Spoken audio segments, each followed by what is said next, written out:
You can use the stitches and techniques we've covered so far in a variety of other applications. If you do a wide range of garment sewing, you're sure to have made spaghetti straps for lingerie, formal and bridal wear, or maybe everyday sundresses. You also probably know that these narrow straps are not always easy to turn. Making spaghetti straps with your Brother overlock machine is simple and quick. Remove the left needle and removable stitch finger. Adjust your tension settings for a balanced 3-thread stitch.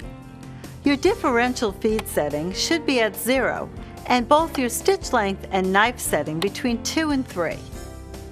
Cut a strip of bias or knit fabric 1 1/4 inch wide and the length required by your pattern.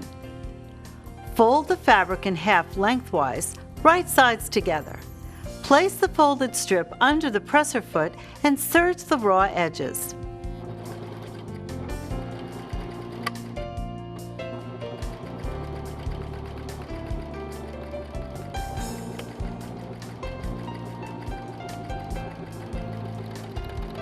Leave at least 3 inches of serger chain at the end. Thread the serger chain through a tapestry or yarn needle and knot it to hold the chain securely. Feed the chain through the inside of the tube and turn the strap right side out as you go.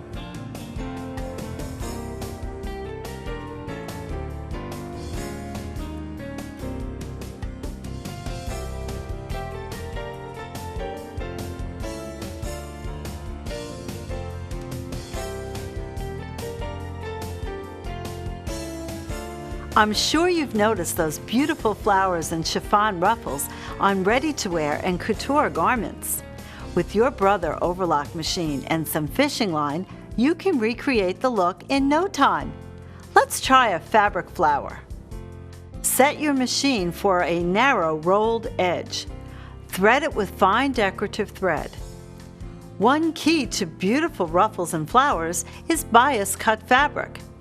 Cut a 3-inch bias strip about 56 inches long. Feed the end of 20 or 30-pound fishing line through the small hole in the toe of your standard sewing foot. Then bring it back toward the rear of the foot. Make sure the fishing line is very close to the fabric bed. Extend the line about 12 inches behind the foot. Turn the hand wheel to secure the line with a few stitches. Place one long edge of the bias strip under the presser foot and begin to serge, feeding the fishing line as you go. Guide the line a little so that the knife doesn't cut it. The rolled edge stitch will encase the fishing line and your fabric edge.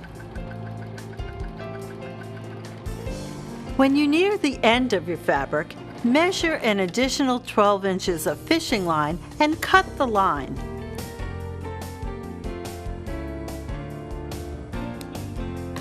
Unthread the extra line from the hole in the foot.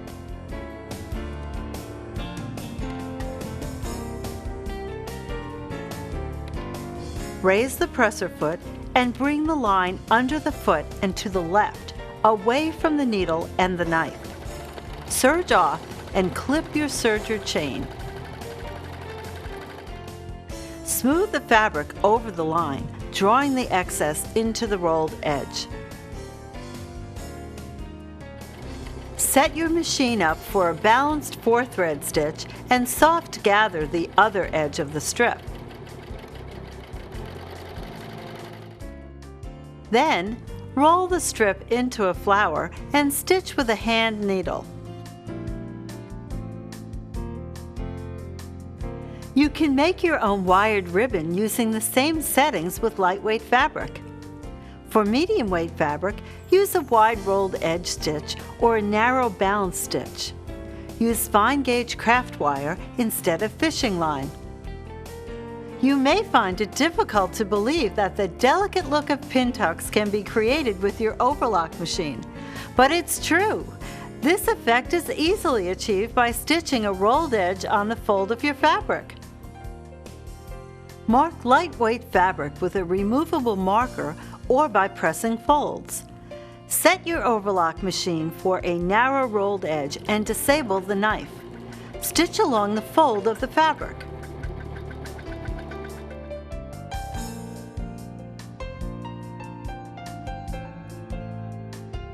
Another heirloom sewing application that you can replicate with your Brother overlock machine is lace insertion. Attach insertion lace to fabric with a narrow flatlock stitch. You can choose to have either the loops or the ladder stitches on the top of the fabric. Set up your machine for a narrow flatlock stitch. Remove the stitch finger and disable the knife. Thread your machine with lightweight decorative thread or standard sewing thread. Fold the project fabric edge back 1/4 inch and press.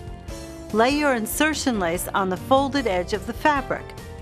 If the fabric is right side up, the ladder stitches will appear on top. If the fabric is wrong side up, the loops will be on top. Serge from top to bottom.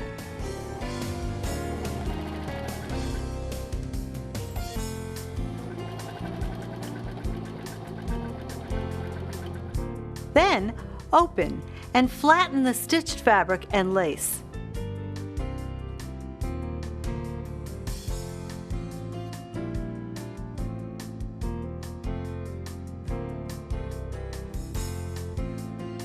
Repeat the procedure with the other piece of fabric, being sure the same side of the fabric is facing up. Isn't it great to know that your overlock machine can create such delicate effects? Here's another tip. Insertion lace, which has 2 straight edges, is not always easy to find at chain stores. Check fabric stores that have a good selection of heirloom fabrics and trims. It can also be pricey. So, you may want to practice this technique on inexpensive packaged hem lace. Use a similar method to apply decorative laces and tapes to either the edge or the body of your project. Start by removing the left needle. Turn your upper loop retention to 2.5 and your lower loop retention to between 6 and 8. The differential setting should be between 0 and 0.7 and the stitch length between R and 3.5. Move the knife setting to between 3 and 5. Attach the multi-purpose guide foot if you have one. Mark the fabric where you want the lace to be, either with a marker or by pressing a fold. Lay your lace on top of the fabric with the straight edge matching the fold. Stitch end to end, then pull flat. You can attach lace to the edge of your fabric by using the same method you used for lace insertion.